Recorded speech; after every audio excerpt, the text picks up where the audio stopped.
Hello.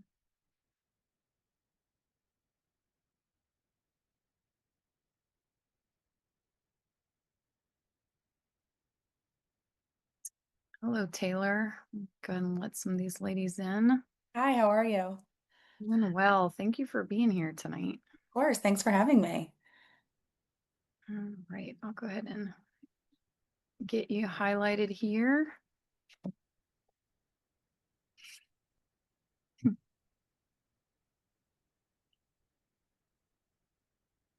All right, well, welcome to Apogee Woman. And instead of reading your bio, I would love for you to just tell us a bit about you, who you are, and what you're up to. Sure. So thanks so much for having me.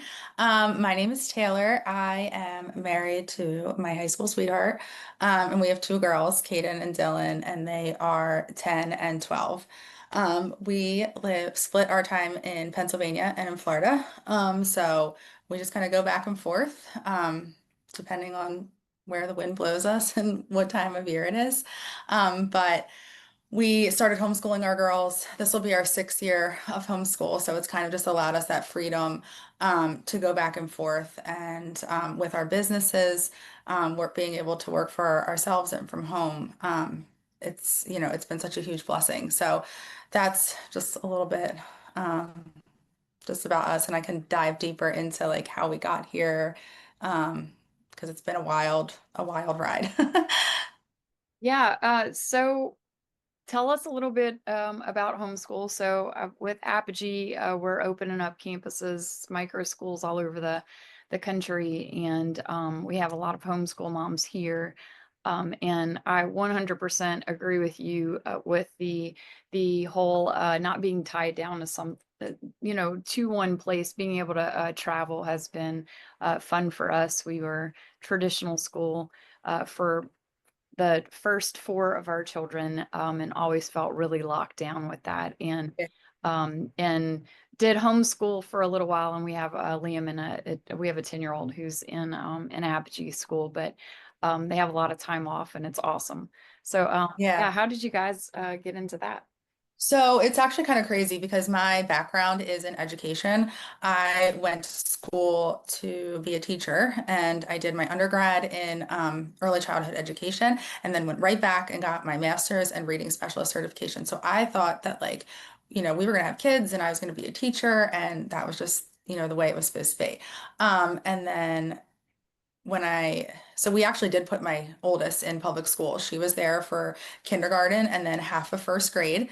And then my youngest started in a Montessori school for pre-K, and we were going to keep her there up until 8th grade. It just felt like a good fit for our family at the time. And homeschool was like never like really our plan. Not that I had anything against it, it just wasn't like I just didn't see that for us at that time. And then COVID happened and everyone was doing virtual school and it was just a struggle. That half of a year, my daughter in first grade and then my younger one in pre-K. And I just didn't love the virtual model that was going on, but also like did not agree with some of the things that the school districts in this area were doing, like going back to school that following year. So we just looked at each other and we were like, really feel pulled to pull them out of school and homeschool them. And I'm like, we just need to try it out and just see. We have, this huge blessing of working for ourselves and working at home that it gives us the flexibility to do that. So let's just try it out. So we pulled them, and so it was kindergarten and second grade, and we kind of just fell in love with it and just the freedom of it and just saw our girls thriving. And we just decided that, that was the road that we were going to take from there. And then when we decided to like split our time with here in Pennsylvania and in Florida, we were kind of like, well, if we're doing this, then like this is our journey.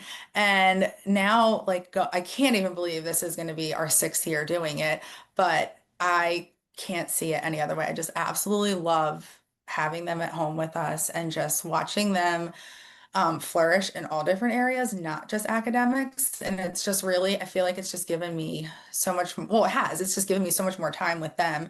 And just allowing them to grow in all different areas. Not that you can't do that in schools, but it's definitely allowed them to pursue their interests and see other way of, doing things. My husband and I are just entrepreneurs at heart, so they've actually been able to, watch us and help us on our different, journeys of building businesses from the ground up and pursuing, our passions. And I think that's just been really neat for them to see because now they're going into fifth and seventh grade. So they're starting to take interest in their passions and kind of learning how they can start now, through the homeschool journey. So it's really just been such a huge blessing for our family. And I'm a huge advocate for it now. Yeah, it was very much a I don't think I want to do this, and then it was yeah, I don't think we'll ever go back situation. It's just it has been an opportunity to have more of that time and to just have the influence and just to see how creative my son can be in what he actually wants to do. And he is Mhm. so fired up. He starts back at his Apogee on Wednesday, and he cannot wait. He's was very disappointed that summertime was coming around. So Yeah, my just girls, they're the same. They're like they go to a co-op. We've done several co-ops over the years, but they go to a wild school one. So they're outside all day and they have been like having a countdown. Like as soon as it ended in May, they're like, how many more days, like how many more months until we get to go back? But yeah, I just never thought it was going to be part of our journey, but here we are and I love it. so you said you're working from home. So I know we have a few women who work and homeschool, and then it's finding the harmony with both of those things where it's like, okay, am I giving enough to my kids in terms of homeschooling? Am I giving enough to my business? How do you manage that? Like, what does that look like for you? And what do you do? So I started with Young Living, which is a network marketing company almost 10 years ago. So I'll just give you a little backstory on kind of how I got to where I am today because, like I said, I never saw this wasn't ever part of the plan really. But 10 years ago, I had a 1 year old and I was pregnant with my daughter, and I was diagnosed with a progressive form of muscular dystrophy called FSHD. It runs in my family. My dad has it, my grandfather had it. So like I said, I was 8 weeks pregnant, and it kind of just took me for a loop. I feel like I shut down a little bit because I had all these plans for my life, and then this diagnosis came in. It kind of just like pulled the rug out from underneath me. I didn't know what the future was going to look like. But I knew like going back to work full time as a teacher just wasn't an option because of the physical limitations that I was dealing with at the time. So after my daughter was born, about a year later, my husband and I were just like really struggling financially. He was working multiple jobs. I was staying home with the kids because it just was the right thing to do at the time. But life was just really a struggle.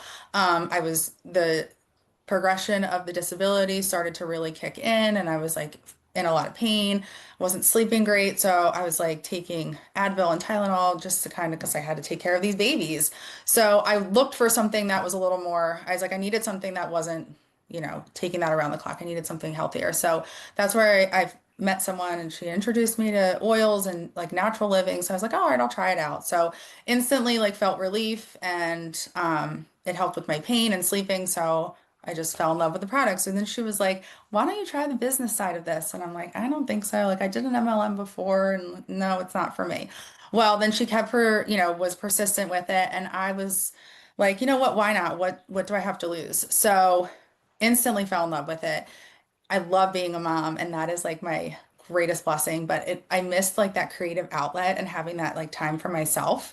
So once I started, I was like, wait, I really love this and I love pouring into other people. And if this is helping me, like it can help other people. So when the girls would nap and at nighttime, I would just work on my business, and slowly it started to grow and things started to change for our family. My husband was able to not work so many jobs and be at home with us more. And then it just kind of like took off. So once it got to a certain point, my husband was like, all right, this doesn't really make sense for me to go to my full-time job anymore. So he came home with us full-time. So that was in 2019. And that really just led us to then pursue other passions that we have. So he is working in real estate and we're doing a lot of that together now. So with homeschooling, that was definitely like our biggest, I would say our biggest struggle in the beginning, because like how do you do both of this and like run these businesses and, make it all work. But I think it was just for us, like one thing at a time and like right here, right now in this moment. So we focus on the kids first in the morning. Obviously, if other things come up, with homeschool, you do have that flexibility, but that's kind of where we were at. So we kind of just take the time and set aside the time for them. If one of us needs to be somewhere or do something for the business, then we just, the other one just jumps in. But now like our girls are getting a little bit older, so they're a little bit more independent, which has been kind of like a beautiful thing. So we kind of just, let them kind of lead and then see where they need the help and then just like jump in with them. But it's definitely you do, I do run on routine and like structure. So for me, it's like I have to find that balance of that like freedom of homeschool life, but also like that structure of like it still needs to get done. And because I need to have that time for me and my business and my husband Colin for him and his business. But I also think that's been such a blessing for our girls to see, like watching their parents also, make that time for themselves and their businesses and what's important in their life. Um, that's also really helped, I think, our girls with pursuing their passions and kind of like sticking with what they need to get done. I love it. Yeah, I think the routine is a big part of that. And I know when we first started, it was like, okay, here are the things that are a must, and we would get through the day, and the things weren't. It was like I'm gonna try and get him to run his own schedule, and yeah, it's been kind of up and down, and figuring that out together has been interesting. But I think it goes like year by year too. Like you can go into it with this perfect plan, and that's kind of just I feel like the way I've looked at life, like you can go into it with this plan on how it should be and what it's going to look like. And then something can come along and just completely change that, but like for the better too. So I think through the process of homeschooling and everything, it's also taught me a little more of like patience and flexibility because I'm very type A and it's like they've helped me kind of like release some of that. So, in the beginning, I definitely like front loaded everything, like all this has to get done, and kind of made it almost like school at home, and quickly realized that that's not the point of this. So we've kind of just taken a step back and broken it down into like what's actually like really important. And I would definitely say now where I'm at in my homeschool journey, like I'm much more relaxed and I kind of just like try to just go with the flow and take a step back and like look at the kids as a whole too. Like they're great. They're thriving in so many other areas in their life. Not that academics aren't important, they are, but there's so many other things that are important in life too. So that's kind of been like a really good drive for me. beautiful. I have we're gonna get some of these ladies in. Britt has her hand up to just ask some questions as well. Cool. Go ahead, Britt. Hey Taylor, thanks for being with us Yeah, today.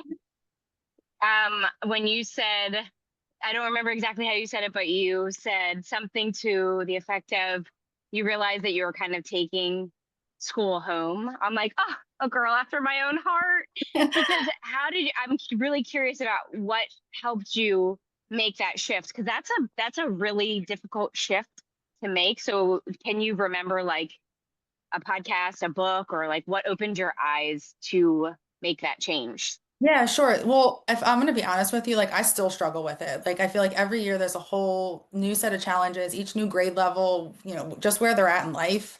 So I feel like that's a constant thing we have to be working with because we have such outside influence of other people and we're constantly seeing like, oh my gosh, should I be doing that? Or I should be doing that. And they're doing this and I'm not doing that. And then the comparison trap. And that's when I just like shut it all down. And I'm like, then I look at my kids at a whole. What do they need right now? How can I support them on their journey? But I do think it's just like an ongoing thing. And I think we just need to like take out the noise and just focus on the kid. Um, you know, are they thriving in other areas like outside of academics? Like, are they doing like what they're passionate about? Are they having fun? Really, like that's really for me. I just want to make it fun. Like, I want them to want to pick up the book and read it, not because I'm like, you have to pick up this book and read it. But some of the books I can get you like the list of the ones um, that I've loved over the years. They're downstairs in our homeschool room, but Teaching from Rest was a great one, and Homeschooling Bravely. Those were two great books that I'll reference every now and then because, like I said, each year just kind of brings up new things. And then taking the summer break, sometimes it's like everyone's going back to school and it's like full throttle, and you feel like you just need to jump back into all the things. But I can honestly say this year, I've told my kids, and we're starting slow, and we're just going to ease back into it. So maybe it's just like math and language arts for the first month of school, and then we'll slowly add those other things in and kind of just allowing them to experience life. I guess I've taken more of like an unschooling approach without even realizing it, because there's so much to learn just like hanging out and just doing life together. So that has been one of like the biggest shifts for me, like allowing myself to embrace that because I feel like society has us so like one way focused on what school should look like.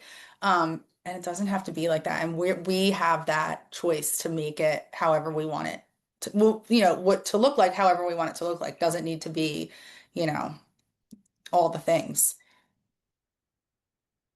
So I hope That's that so answers. good.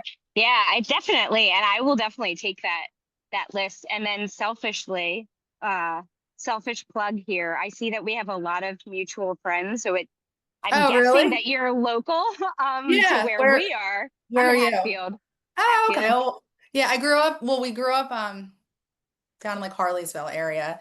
And Oh then yeah, we we're moved up to, basically neighbors. yeah, well, we live in Boyertown now. Oh, okay, cool. Yeah, That's but my awesome. in-laws are still down in Lansdale. My husband like lived there.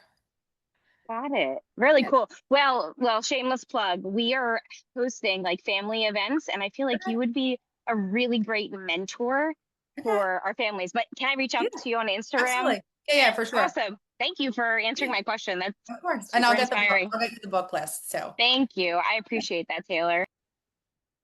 So we are living in this, you said something about like comparison, and we are raising kids in a world filled with comparison right now and perfectionism.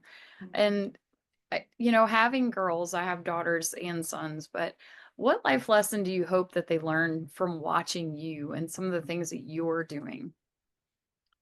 gosh, yeah, really like tune out the noise and just follow what your heart wants to do. And the comparison trap, I think, um, is hard. It's hard for me as an almost 40-year-old adult, you know? So I look at these girls, my girls and their friends, and just really, you know, it's important for me who they surround themselves with, what they have access to at this age, because they're vulnerable and they're impressionable at this age. So, we are very like, I don't want to say like overly strict, but definitely strict with like what they're allowed to engage in and things like that. Because I think so easily at this age, it can go like that, right? Like they can see something and it just changes everything for them. So I hope just in watching us and me in particular, that they just see that you can really do whatever you want to do and you can change the course of your life with just a simple, yes in one direction. It doesn't, and if you start out with something and it's not where you want to be, you can just stop and change and go onto a different path. And I think for me, it was at an early age, it was kind of like, well, you're so good with kids. Like, you should be a teacher. And it was kind of like, college, like, go to school to be a teacher and that's what you're going to do. And not that I didn't love it, but like, I know that that wasn't where I was supposed to be. And having had like the journey just shift, I'm just so grateful. And I love that, they get a front row seat at just everything that we are walking through right now. And, we just put, our faith is very important. And, we just live how we see fit and do what's right for our family and inside the four walls of our house and just go out and be a light and just do what you feel, it works for you. It really is cool to know that our kids are watching and they're watching what we do and how we show up and having I have adult children, and a 10-year-old. But hearing sometimes like the quote from them, I'm so grateful that you guys were my parents because, and then insert whatever they're dealing with. It's been cool to watch that. It's been, like parenting is not easy, right? And it's one of the coolest things, privileges that we get to do. And, taking on, I'm going to educate my child, and not let someone else do that is a huge thing. But just the gift of them being able to see how you show up in life. Yeah, I think just having that influence on them, like me being the main influence in their everyday life, that's like just so important to me. And just like reiterating our family values and um, that I've seen such a shift in them and really just in, when they're out and about with other kids too, just in life in general. I've just seen such a shift in them and it's just really it is. It's just the coolest thing to watch. The hardest thing you'll ever do, and any parent can agree with that. And then adding homeschool in on top of it. Like we have our days, who doesn't? And usually those are the days where I'm like, that's it, close the books. We're not doing this today. Like we're going out, and just kind of like redirecting the path. And that is a gift in itself with homeschool that we can do that. But good days and bad days, and you just take it. We very, very much like one day at a time, and like right here, right now is like what we say all the time. I love it. I love it. So you talked about being diagnosed. You've got a 1-year-old and you are pregnant. I think Mhm. that's what you said with in getting this diagnosis. Um, I think for a lot of people, and you said that was a hard thing and it shifted. But I want to hear more about that and like just being resilient from that because I think that would have just taken the knees out, from a lot of people. And Mhm. sometimes a lot of women just don't get back up from getting Yeah. something like that. So I will definitely say it did wipe me out for a little bit. When I was diagnosed, I was 8 weeks pregnant, and then I had my 1-year-old at home. So like I didn't have time for it, right? But like it's a progressive disease, like that doesn't matter. But I kind of just like shoved it to the side. Like I just could not deal with it. Um, and like I said, we weren't at a great place in our life, like financially. So there was just so many things like piling up. So I just like stuffed that down, and I'm like, I gotta be a mom, and I gotta do this first. So. I kept it quiet for years and only like our close family knew. And I very rarely would open up. I joined some like support groups on Facebook. But all that really did for me was make me feel really depressed and anxious because I felt like I was seeing the worst of everything and not a whole lot of positivity. And just like in my mind, I was like, oh my gosh, this is what's going to happen to me like tomorrow. And I just like it, I kept going down this hole. And that's what I would focus on at night. Like once there was silence, because like during the day, you've got these little kids, so you're like keeping up with them and you're busy and you don't have choice. But then at night when it's quiet, that's when like the thoughts come in. So once, once I started with Young Living and started like focusing on my business at night, that's when my mindset really started to shift because I was around focused people, driven people, people with goals, and it kind of like then at night I had something else to focus on. So that was like my drive at that point. And then through, doing the business and just meeting new people, I slowly started to open up about my situation and become a little bit more vulnerable. And at that time, I couldn't even talk about it without like breaking down into tears. Like it was just, it was really hard. I mean, it still is, but I feel like I've gotten to a place now where I see hope and I have like direction and I can be a voice for this because I think that was once I started like opening up to close friends and sharing about it, and they were like, why are you keeping this like to yourself? Like you should not have to struggle alone. You should not suffer by yourself. Like we're here for you. But I felt so much shame around it, even though it was nothing that I could control. Like I should not be shameful about this, but it was just like I had plans for my life and I had a vision, and like this was not part of it. And I had like things I want to do with my kids, and all just life in general.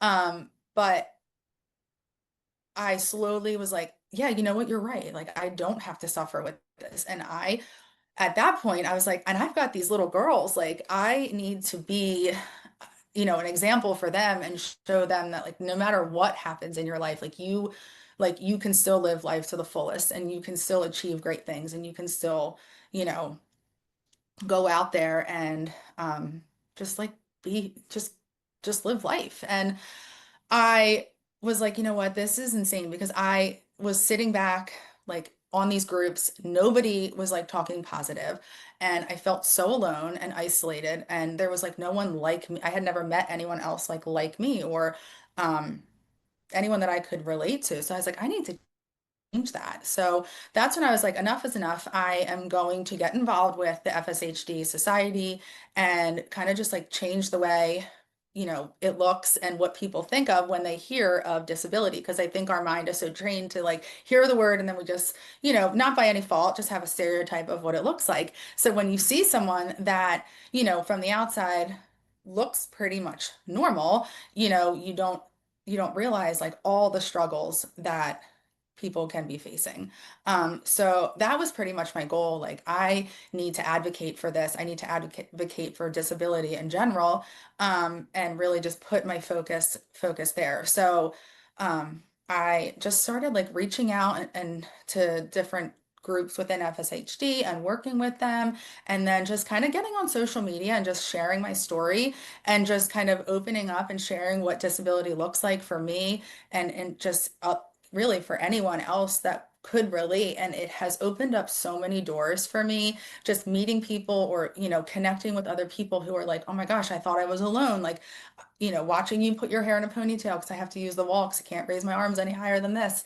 They're like, I didn't realize like people did it like that too. So just having those Me Too moments, or you're not alone, and just, connection is just so powerful. And for years, like I said, I just felt so isolated because no one was talking about this. And, if no one was talking about it, well, then that's where the shame built. So, over the last few years have really been such a transformation for me, with walking this path, and just, putting it out there, and showing people that despite any diagnosis or any challenge, because you don't have to have the same diagnosis as me to relate with certain challenges. um it's just opened up a whole new world for me, and I think it's helped me heal so much, and just to show up every day. And some days are good, and some days I can get up and do it all, and then other days I can't, and those are the days I have to ask for help, um and that's okay too. So you touched on some really like deep stuff in terms of vulnerability. Like I didn't want to be vulnerable with this, and I felt alone, and there was a lot of shame, and I was isolated. And I I want women to speak, right? My whole mission in my life, my purpose is to give women a voice and a choice to use their voice. And being able to speak out, just about this, what's happening with you. And like you said, I don't necessarily have to have what you have, but if I have something different that I can relate, and then I don't feel so alone, because women thrive in community.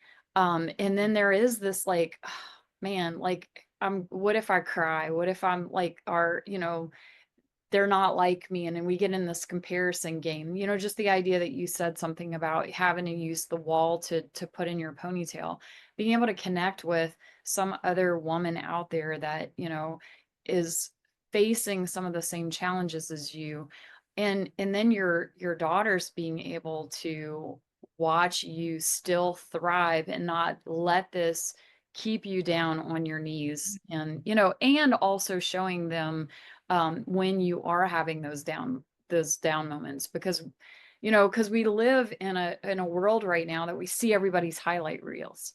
So Mhm. being able to show our especially our kids, our it's like, hey, yes, I'm great, and also I'm not so great on days, and here's what I do to get myself back up. So that's really powerful that you've put yourself out there. It's been, it was a journey and it took, like I said, 10 years. My youngest just turned 10. So yeah, like 10, 11 years now. And I would say probably like the first 5, 6 years were really just really hard, but nobody should have to live, isolated like that. And um, for my girls too, because, and I realize everyone has a different way of dealing with it. So not everyone in my family is as open as I am about it. But my thing was like, I have to speak out for my kids because the, like when I was first diagnosed, there was no treatment. There was nothing. There's no cure. So what are you supposed to do? Are you just supposed to sit back and just let it take over and just like dwindle away? Like we need to advocate. We need to speak up. We have a voice, and you're like everyone's story is powerful. And if it just helps one person, like one person connect, if it helps one person share, if it helps one person not feel so alone, then that is so important. And I think in this day and age, we think we have to have, with social media, this huge following to have an influence, but you can have an influence in your community. You have an influence in your house. And for me, like with my girls, I'm like it ends with me. Like it's not, I will not let it go to you because by that time, like if that were the case, there's going to be a treatment and there's going to be a cure, and I will do everything in my power to speak up and advocate and raise money. And they've walked that with me, and it's just it's definitely changed, it's changed them in a lot of ways. And there's days where I'm like, gosh, like what kind of mom would I be if I didn't have this? And I could just like get on the floor and play with them, or, go outside and kick a soccer ball with them. Like, but then I'm like, you know what? That's not the path. And the path right now, that the things that they're learning, just a different level of empathy and a different level of what it means to just fully love someone and accept someone for all of their differences, and how to help someone. I think that is like one of the biggest things, because so often it's like when someone's in need, right? We're like, let me know if you need any help. How often are people going to be like, hey, I really need help? With what I've noticed with my girls now, it's like they can see ahead. They're like, oh, mom is going to need that to go upstairs and she's not going to be able to carry that herself. So I'm going to go take that and carry it upstairs versus like, let me know if you need help. Like they're just like seeing that. So when I have those days and those moments, I kind of just take a step back and just look at the big picture. And I think anyone can really apply that when they're having a tough day. Like take a look at the big picture. Like what are the blessings or what are the lessons that can be learned from this struggle? And um, I will say like right now there is a clinical trial for it. And I go next week for a screening to see if I can participate in the clinical trial. So that's really exciting. So through all the advocating and just speaking up and getting involved, that has definitely led me to this point. So, definitely light at the end of the tunnel. Awesome. That this whole idea of empathy and being able to teach our kids that and how to show up for other people. We just had a conversation around that the other day. It's like, um, don't ask, how can I help you in a situation where they can't even possibly tell Yeah. you what they need? How can you just show up? Like, and that's been a big conversation that we've had over and over again. And I mean, it's beautiful to see, especially the fruit of you teaching that to your kids, for them to just take the initiative and see the bigger picture. Because I think so selfishly we get sucked in our own stuff that sometimes we don't see Yeah. how we can be of service to someone else. I love And I that. think too, just with like social media, we think we see people because we see them show up there. But like it's taken away so much of community and like this notion of it takes a village, because it really does take a village. And um it's one thing to, send a message on social media, but to have someone just show up for you or drop something off. Like I think we've gotten so far removed from like how we can help and how we can, serve other people and be a blessing to other people because, it doesn't necessarily mean you need to show up and intrude on their house, but, you can drop something off. You can offer to take their kids or, whatever it is. Like there's just, social media has like we've lost touch a little bit. And I think it's just so important getting back to community and, being that village for each other. I heard something the other day that was just like it was like a smack of we have all these friends, but yet we don't have someone to actually take us to the airport. And I was like, dang, that's so true. Yeah, it It's really is. And I think but that starts with us, right? Like we need to be that change. So like we need to show up for people and step out, even if it's uncomfortable sometimes. And then, it can start the ripple effect. absolutely. All right, let's get Ashley in here. And ladies, if you have any questions, go ahead and just get your hands up and we'll get you in here. Let's see. Ashley, if you can unmute safely. I know you're driving.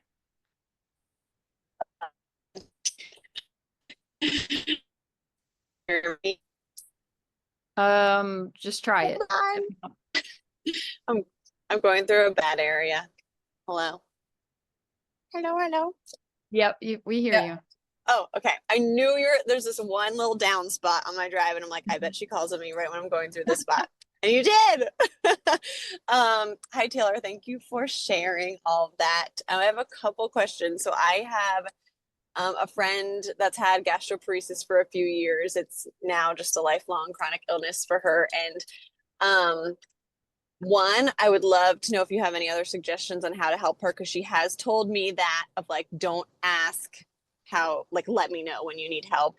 You just got to do stuff, right? So it's hard with gastroparesis. It can't be food, which is always such an easy way to help. She can't really eat much. So obviously just contacting them here and there, text, phone calls, FaceTimes, visiting, and sending her little self-care stuff here and there. But if you have any other suggestions, I'm always trying to think of how I can show up for her. I'd love that.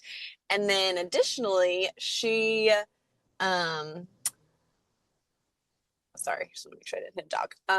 She is very much not wanting to be a burden for other people, right? So she never like breaks down to us or dives into really how she's feeling. And I think she is starting to look for a way to reach out and make an impact in order to help other people and to help her in return, right? And there's very little stuff for gastroparesis or even just chronic illness, Facebook groups, all that she's been looking for.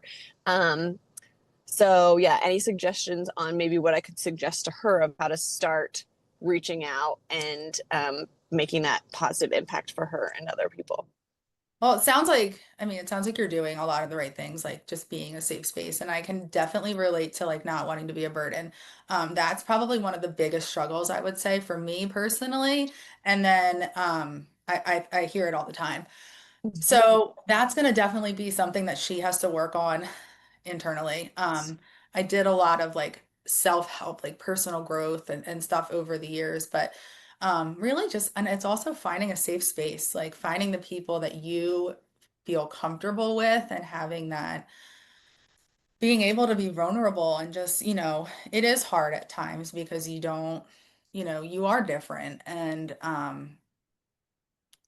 especially like when you're younger, because, people are going out and doing certain things and you want to do it, but you feel like if you're going to go, you're going to hold everyone back. So then you're constantly feeling like, Mhm.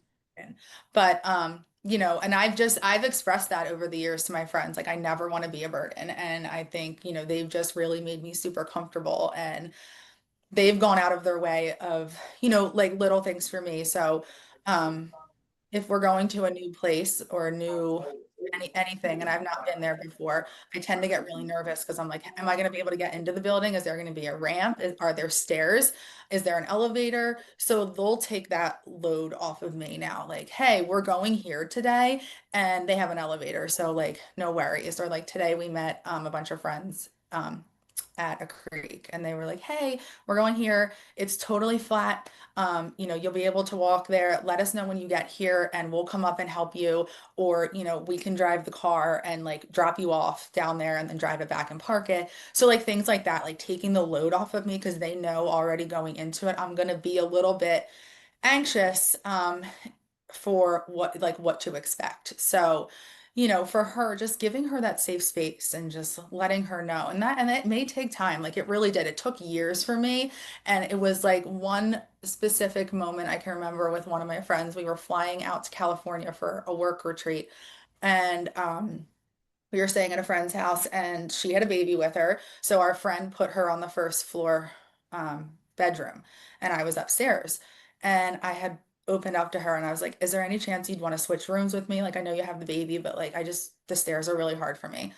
And she's like, yeah, absolutely. She's like, but like, I want you to like open up and tell our other friend, when we get there, like why? So just she was just like gently like pushing me a little bit, like giving me that shove because she could see like I was starting to open up and sometimes that's what you need. So I think it's just being patient because if she's not ready for it yet, it's like going to feel forced and it's going to feel super uncomfortable.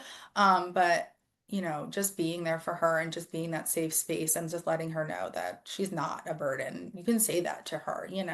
I don't know much about what she's struggling with or what that is, but she can always reach out to me. I have a ton of highlights on Instagram, like just what it looks like for me and like just being super vulnerable and raw, like me on the floor trying to get up and like putting that stuff out there because it helped me heal.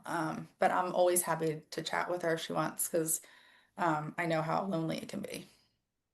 I'll definitely let her know. Cool. Thank you. Mhm. Question. I think, it in general, I think women are really have a hard time asking for help because we don't want to be a burden. And then this compounds it, I imagine. And, I think for all of us, if we could just, take a step back and say, okay, I actually need help in this area.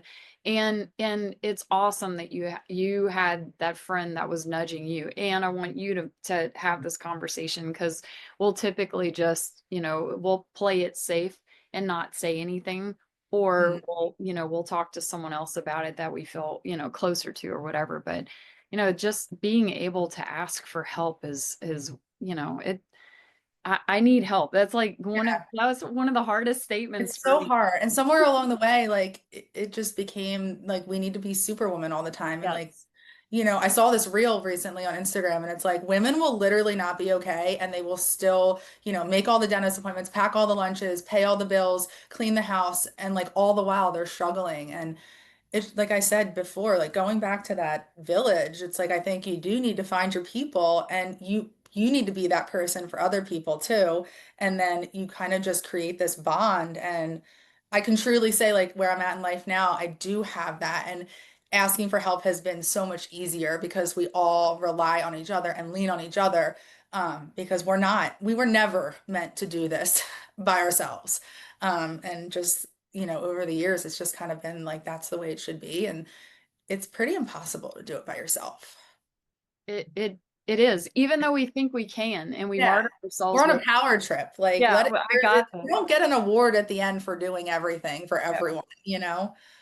Just being miserable and angry. Yeah. It's Yeah, the exactly. words that come with not asking Yeah. for help. Let's get you in here, Willow.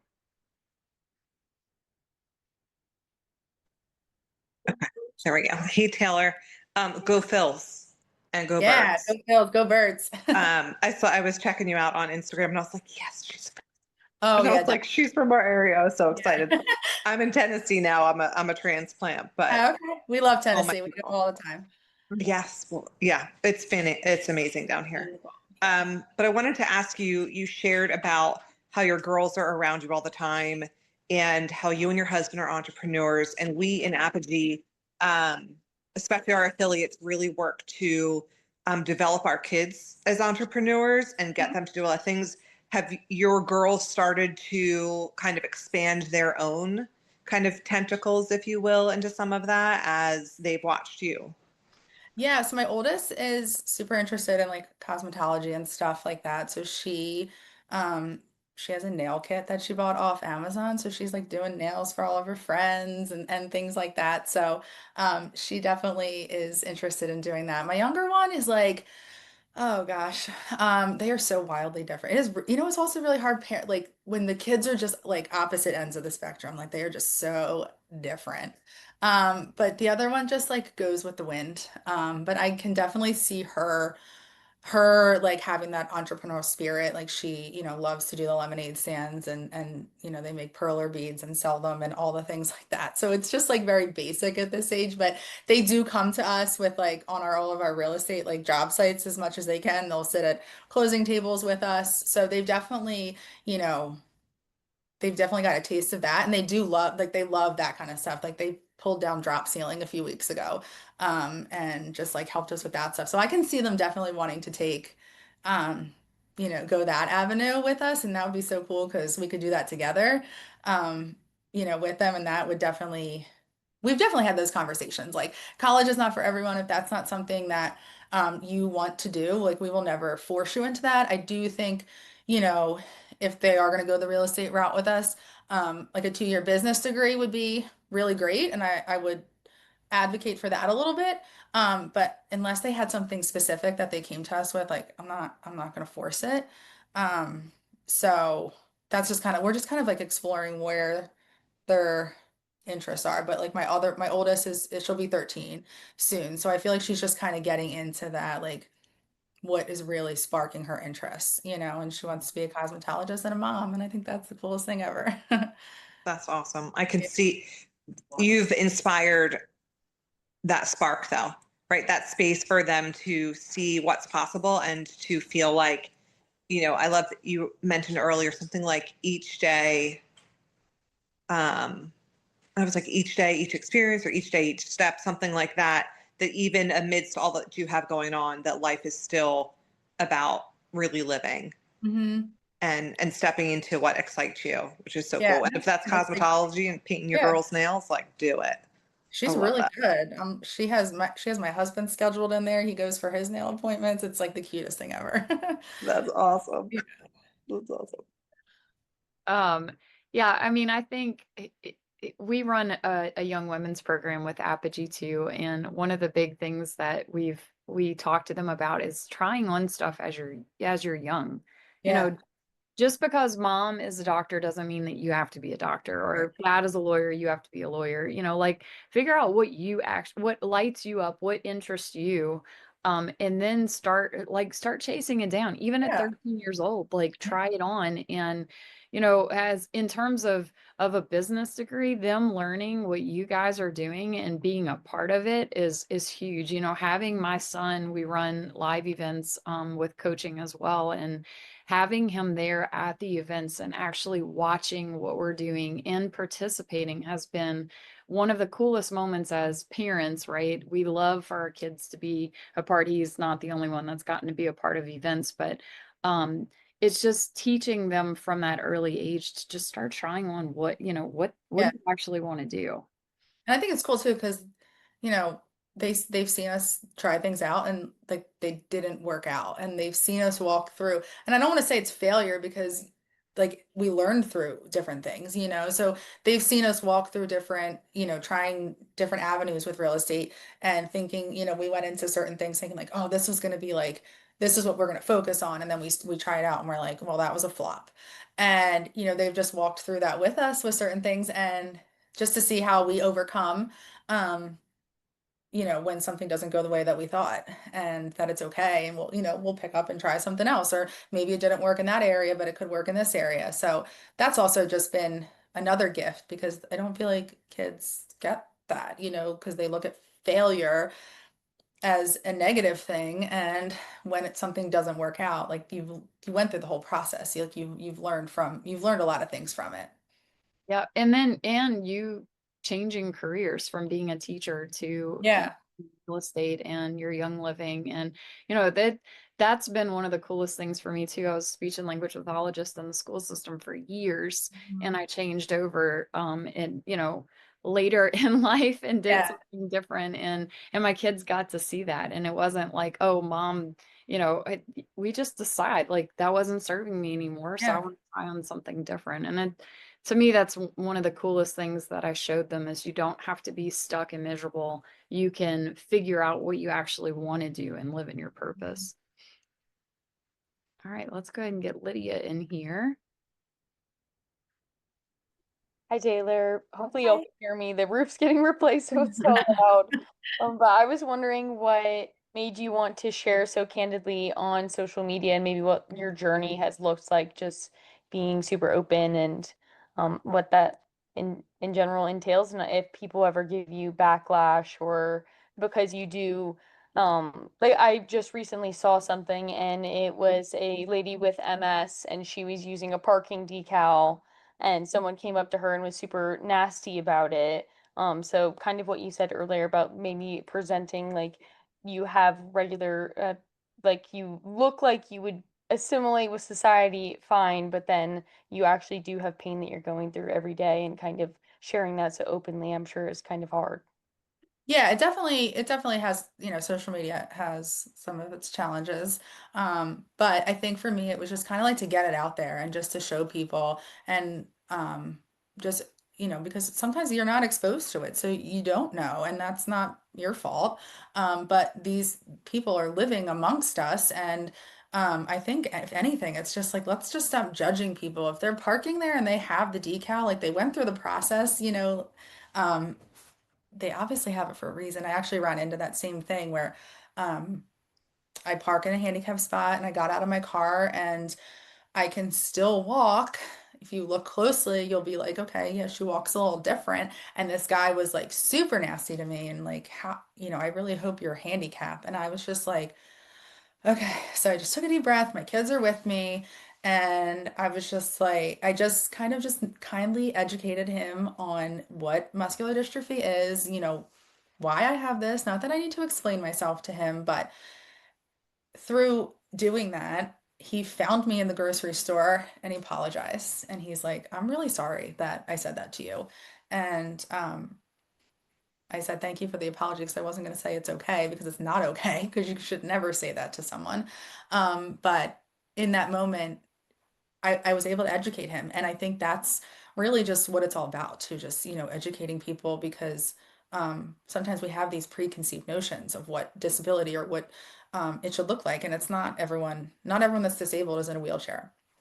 And I wanted to kind of just break that and change the face of it and say like, yeah, look, she's like this young, well, I think I'm young, but this young mom still like she can still be, I can still be disabled, So I just part of it was just really just wanting to educate other people and then giving other people a space to be able to connect. Because like I said in the beginning, I first joined these um, support groups online and they were just so depressing. And I was just like, this stinks.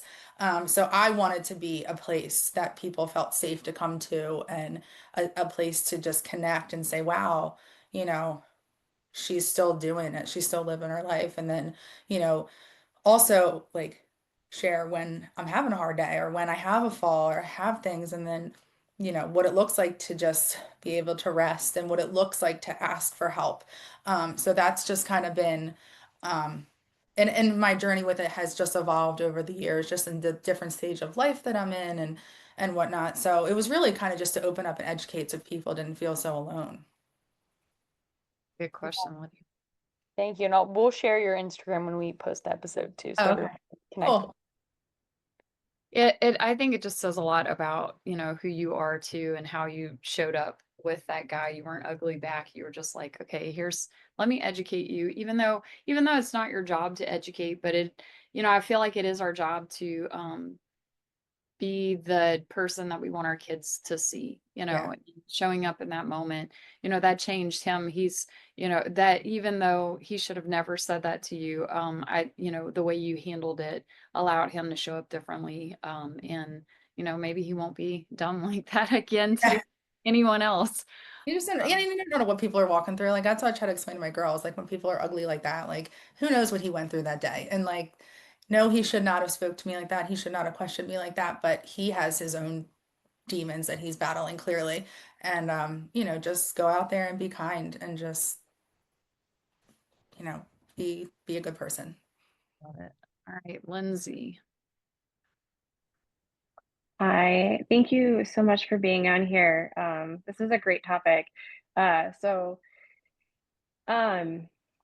I am an affiliate, and kind of a lot of what you've talked about, I think is really like I want to teach this to my children, but I also want to carry this into our studio as well, and helping kids to build that empathy. And sometimes it's just like they're not exposed. And so when they do see things like, as an example, we were at Costco and the gentleman that checked us out was missing a portion of his arm. You know, I don't know the backstory, but like my 3-year-old just kept saying like, why is it like that? You know, and he's just curious and doesn't understand. And so me as a mom in that moment, you know, I could tell he was not someone that was super open to discussing it, right? You could tell he was just like, can he not be talking about that right now? And so I was like, yeah, that's, we're all a little different, you know. He goes, but where did it go? He just like wouldn't let it go, right? And you know, he's 3. But you know, my other kids kind of had the same questions, and we kind of discussed it a little bit later that things can happen, you know. But what would you say would be some things that I could focus on or help maybe have discussions, maybe a Socratic kind of discussion about how we can show up for people and how we can really truly show up with curiosity and not judgment, and a way that we can approach people to even begin to know how to help them or to have that empathy for them. Yeah, I think that's, you know, kids are just inquisitive by nature, right? They're just so innocent. Like his arm looks different than mine and most people. So like what happened to it? And you know, Yeah, it's a shame. And because like you said he wasn't very open to it, yeah, but like, so often I think as parents too, when our kids are like, why is she walking like that? Or why does he look like that? Our first instinct is to be like, shh, shh, shh, like don't bring it up. And then we're in, and what's that teaching them? Like, it's weird. Like, right. you know what I mean? Like that's, we don't talk about that. So I think it's great to just have those conversations with them because it is, they're going to come in contact with all different kinds of people. Mhm, So I think for kids, like they need to be able to relate. And I always try to mhm, just make it relatable with my girls. Like, you know, when they're having a bad day or when they're going through a situation, like what do you need from people or how, you know, how did you feel when you were in a situation? Not that you have the same, not that they're missing like part of their arm, but like was there ever a time where like they were, you know, maybe made to feel isolated or something like that, because yeah, we all kind of experience. So I try to just relate things to them because I feel like once they can put themselves in, because they're so like the world, you know, they're just egocentric, like everything is about them. mhm, But if they can relate to something and like bring it back to a time where they felt a specific way, then I feel like going yeah, forward, it kind of just like stops them in their tracks. But it is just, it's honestly like it's a learning thing. Like as they get older, they'll become more aware and mhm, you know, it is exposure. And I think, you know, we have a friend whose son is autistic and he's 12 and it's, um, you know, she just said like your girls are just different with him. Like they just, like it's just so nice to see the way that they interact with him and respond mhm, to him. And again, like but they've been exposed to that, you know, and yeah, understand that level of empathy and that everyone, you know, is walking a different path. So I do just think it can happen just over time and just exposure, but also talking about it. I think a lot of the times in parenting in general, sometimes we just like hush hush things, but it's like, okay, if mhm, we don't talk about it with them, like they're going to hear it from somewhere else. And is it going to be how I want them to internalize it?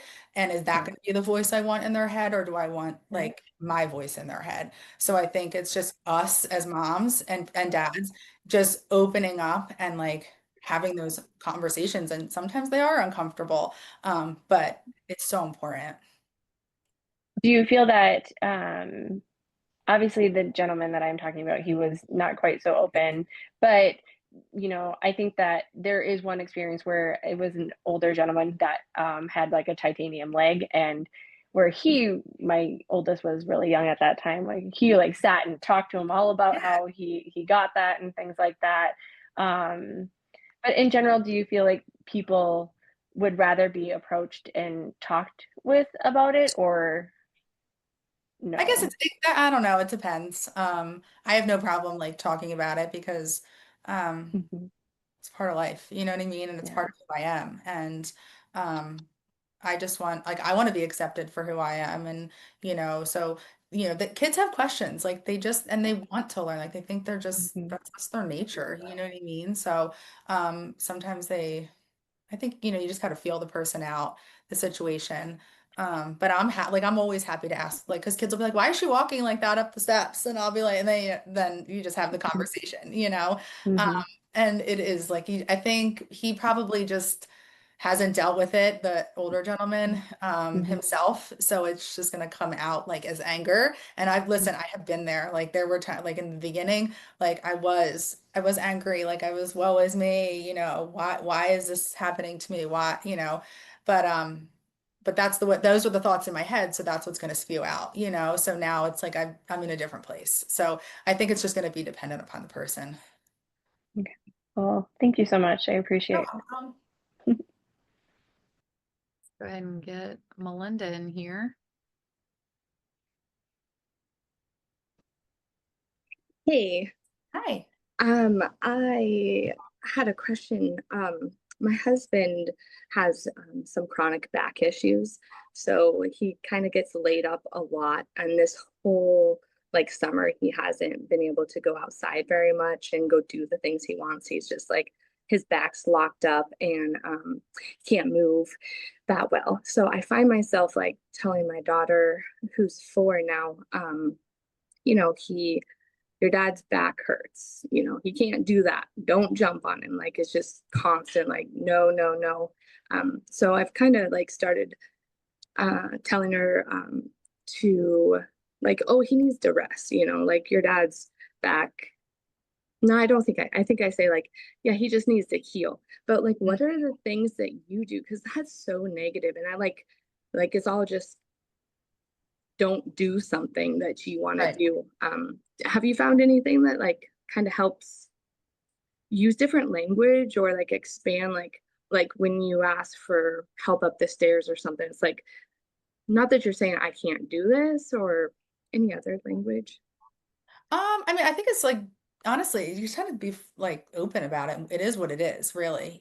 So maybe you guys can focus on things that he could do with her instead of like he can't go out and play with you, but like he could sit down and play cards with you, or he could sit down and watch a movie or make bracelets. So maybe like finding the different things that they can do to connect with one another. So then it's like not so much of that negative, like he can't, he can't, he can't. So like giving those again, it just goes back to connection, like finding the things that will work. But at the end, like it's okay. Like he's hurt. Like he needs time to heal. So I don't think that's being negative. I think that's just being honest. And I Mm. I will say like there's a lot of power in being open with her and being honest with what he's going through right now because that is going to teach her empathy and giving people the space that they need and the time that they need to heal and walk through whatever they're walking through.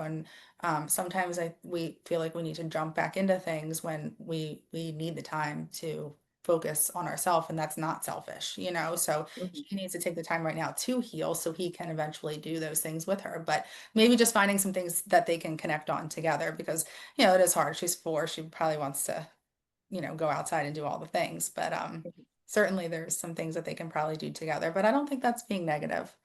Okay, thanks. Well, Taylor, thank you so much for being here Yeah. today and being vulnerable enough to share your story and just the idea of teaching our children how to have empathy and how they can show up for people. Mhm. And that's one of the coolest things as a human is to be able to show up for another human and not burden them with how can I support you, but here's how I'm going to support you without even asking. And this has been awesome. How can we support you? Where can we find you and support you as Apogee Women? So I'm on Instagram is probably like my biggest platform. I go like with ebbs and flows on there, but you know, it's like my season of my kids need me like around, I'm an Uber these days. I'm just a glorified Uber. But I'm definitely over there and I'm getting back into like finding my groove with like sharing. So I am on Instagram. It's I don't know if do you want me to put it in the chat or it's at girlmom_2. And we'll get Lydia to share it Okay. to everybody. But yeah, that's where I'm at, and I'm always connecting with people over there, and yeah, I love just chatting with people. Beautiful. Yeah, Lydia just put it in Oh, the cool. so well again, thank you so much for being here today. I'm gonna keep these ladies on for a little debrief Sure. after. But yeah, I appreciate your time and I appreciate you Yeah. sharing with us. Thanks for having me. I really appreciate it. All right, talk to you soon. Yep. Have a good night.